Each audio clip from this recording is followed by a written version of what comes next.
तुम इतना प्यार करोगे, तुम यूं इकरार करोगे, मेरे महबूब मेरे।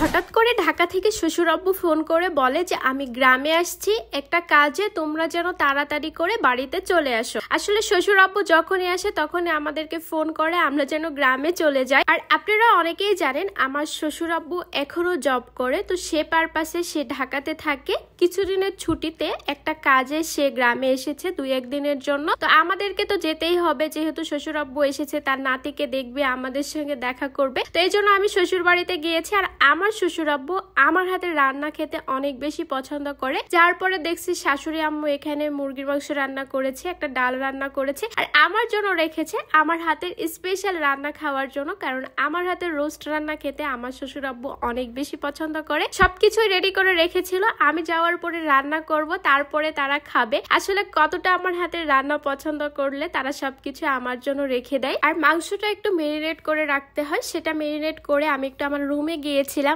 আমার ছেলে হচ্ছে ফ্রিজে রাখা আম খাবে। আর আমি যখন আমার শ্বশুর বাড়িতে আসি, আমার শ্বশুর বাড়িতে কিন্তু আমরা সবাই মিলেই কাজগুলো করি। সব কাজগুলো যে আমাকে একা হাতে করতে হবে ঠিক অমনটা না। আর শ্বশুর আব্বু যেহেতু অনেকদিন পর পর গ্রামে আসে, তো তার জন্য তো স্পেশাল রান্না আমাকেই করতে হবে। আর তার মাঝখানে আমি একটুখানি কথা বলে নিই, আমি আমার চুলের জন্য ব্যবহার করি কাকুলি ম্যাজিক হেয়ার অয়েল। এটি কিন্তু 100% অর্গানিক হেয়ার অয়েল। এটি দিলে চুল পড়া কমাবে, নতুন চুল গজাবে, চুলের খুশকি দূর করবে এবং আপনার চুলকে করে তুলবে অনেক বেশি সুন্দর। আপনারা চাইলে সরাসরি সব ভিজিট করে নিতে পারবেন। জিঞ্জিরা, জনি টাওয়ার, 4th তলা, কেরানীগঞ্জ, ঢাকা। আমরাও যেহেতু শহরে থাকি আর আমার শ্বশুর আব্বু যেহেতু জব পারপাসে ঢাকাতে থাকে, সে এসেছে তার নাতি নাতনিদের জন্য অনেক কিছু এখানে কিনে নিয়ে এসেছে। 3 জনকেই নিয়ে গেছিল দোকানে, তাদের পছন্দ মতো যা যা চাইছে সবকিছু এখানে কিনে নিয়ে এসেছে। আমার ননাসের 2টা ছেলে মেয়ে আর আমার ছেলেকে নিয়ে সে দোকানে গিয়েছে। এখানে আইসক্রিমের মনে হচ্ছে পুরো দোকানটাই উঠিয়ে নিয়ে এসেছে। পেয়েছে তো তার দাদু ভাইকে, তো এই জন্য তারা কিন্তু সবকিছু নিয়ে চলে এসেছে। যেহেতু 3 জন, তো 3 জনের জন্য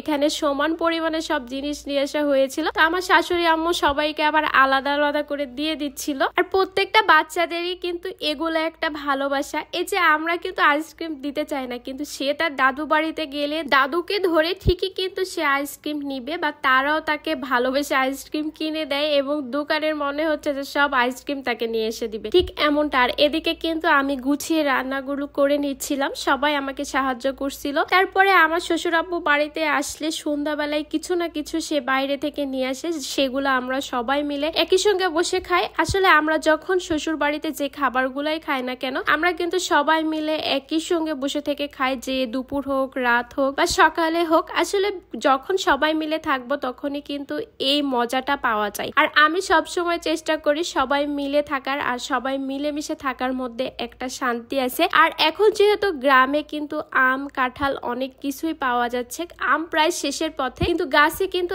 এখনো কাঁঠাল আছে। আর এই কাঁঠালগুলো আমাদের জন্য রেখে দেওয়া হয়েছিল। আমি শহরের বাসায় নিয়ে আসবো, আবার পাকা কাঁঠাল আছে যেগুলো খুলেও আমাকে দিয়ে দিবে, তো সেগুলো কিন্তু আমি নিয়ে আসবো। আবার কিছু কাঁঠাল অনেক বেশি হয়ে গেছে, তো ওগুলা নাকি ডিপে রাখলে ওভাবেই থাকে, তো আমি কখনো তো রাখি নাই। তো শাশুড়ি আম্মু বলছে যে এভাবে ডিপ করে রাখলে অনেক দিন থাকে। তবে যাই হোক, আমার শ্বশুর বাড়ির ভিডিওগুলো আপনাদের কাছে কেমন লেগেছে অবশ্যই জানাবেন, আর সবসময় দোয়া করবেন। আজকের মতো আমি এখানেই রাখছি। আল্লাহ হাফিজ।